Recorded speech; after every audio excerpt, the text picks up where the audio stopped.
Mais daw pa imbestigahan ho ng NBI.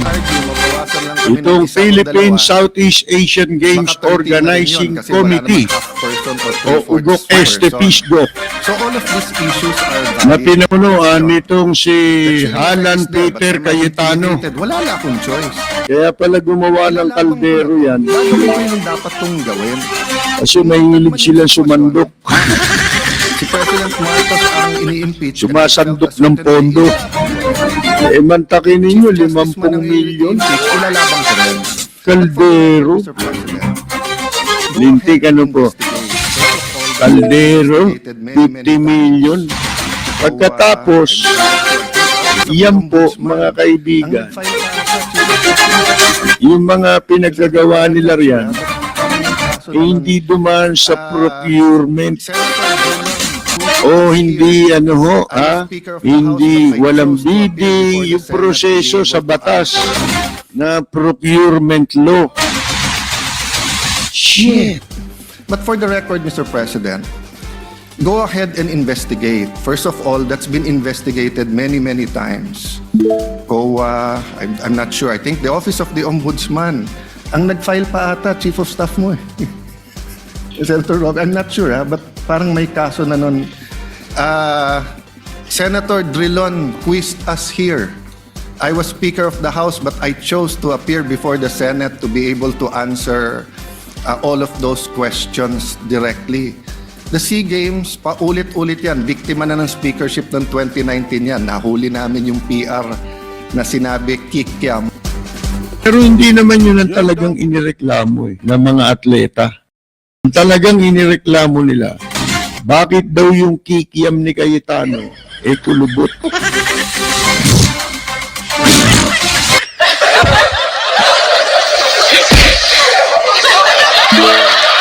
Kulubot ang kikiam.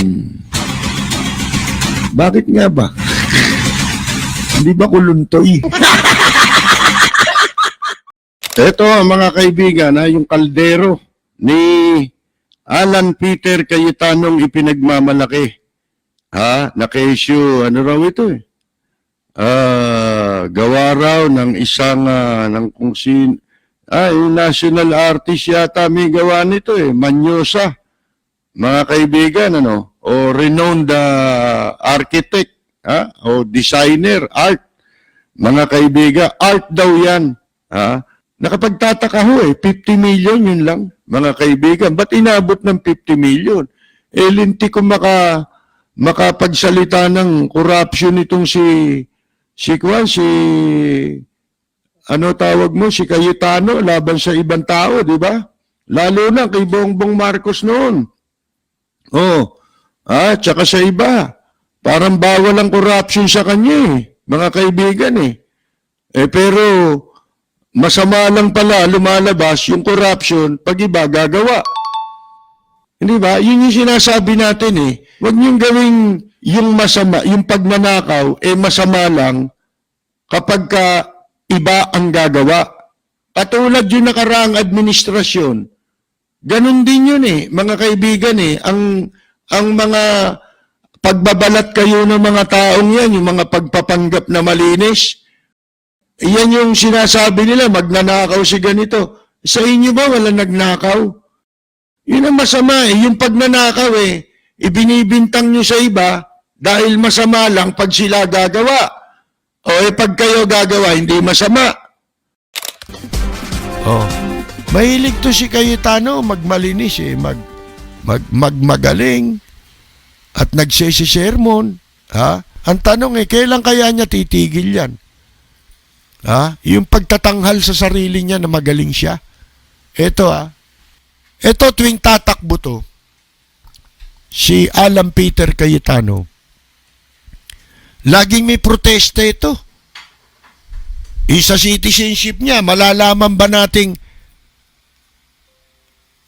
ano yan? Hindi Filipino citizen kung hindi nag-file ng protesta si Capco at ang inyong lingkod.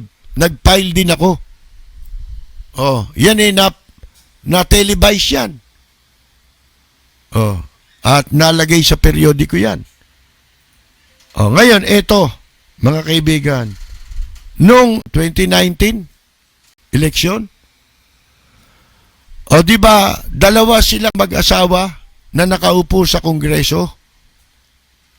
Yung sila ni Cayetano, dalawa distrito ng Taguig, di ba?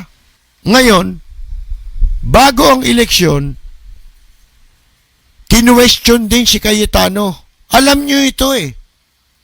Marami nakakaalam nito eh. Pero, huwag niyong kalilimutan.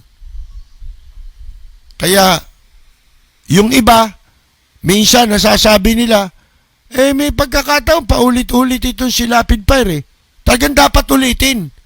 Sapagkat may masamang sakit ang mga Pilipino. Ano yun? Ningas kugon. Ano pa yung isa?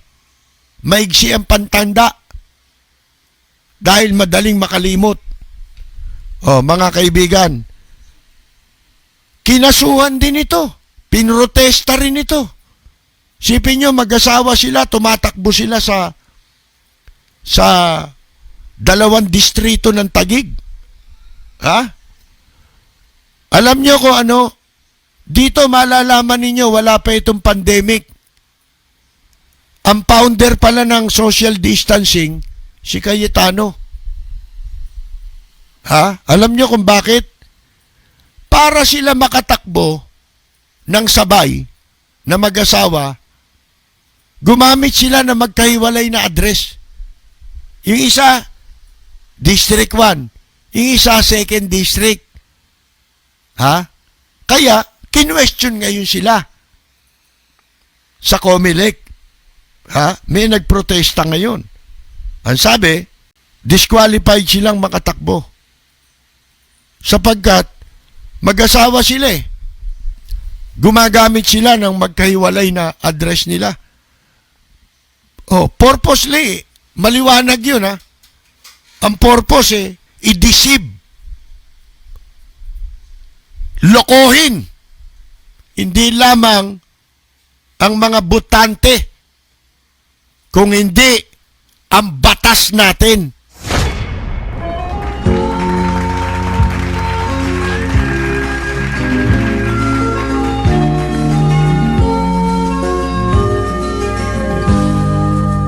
Bayan ko ay isa ang lahi, dito'y wala ang pagkukunwari.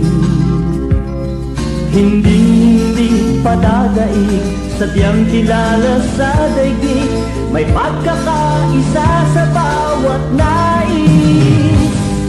Ang bayan ko'y punong-puno ng yaman, bakit ito'y kailangan pang iwanan? Hindi nga ba't anong sarap mabuhay na